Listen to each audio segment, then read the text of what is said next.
Hi there.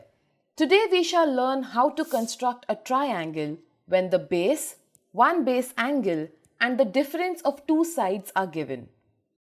Let's take an example.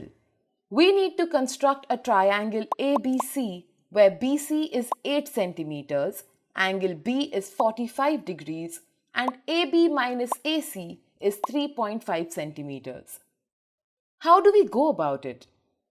We start with constructing the base BC.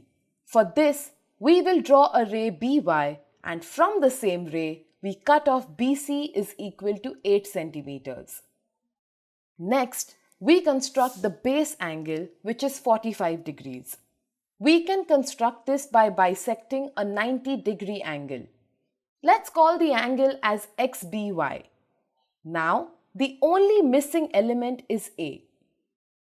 Let's take a closer look at the given information. We know that AB minus AC is 3.5 centimeters. That means that AB is greater than AC.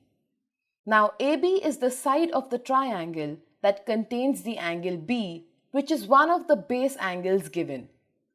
AC is the side that is opposite to angle B. Here, the adjacent side is greater than the opposite side. So we construct line segment BD equal to 3.5 centimeters in the direction of ray BX.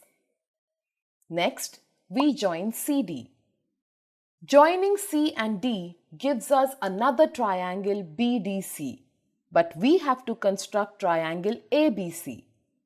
Notice that to construct triangle ABC, all we need is the location of vertex A.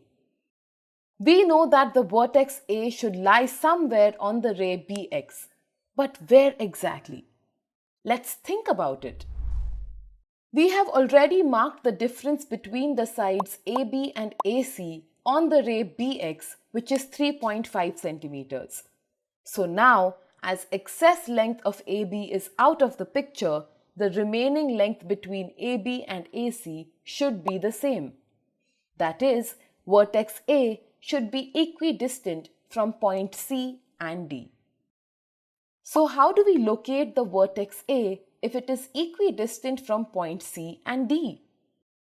Yes, we must construct a perpendicular bisector on CD and the point at which this perpendicular bisector intersects ray BX will be the vertex A.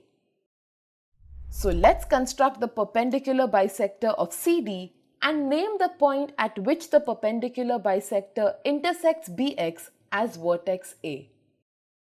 Then, joining A and C, we get the required triangle ABC. And that's how we construct a triangle when the base angle, and the difference between the adjacent and the opposite sides are given. The only thing to remember is that this method is followed when the unknown side adjacent to the given angle is greater than the side opposite to the given angle. That's all for now. See you next time.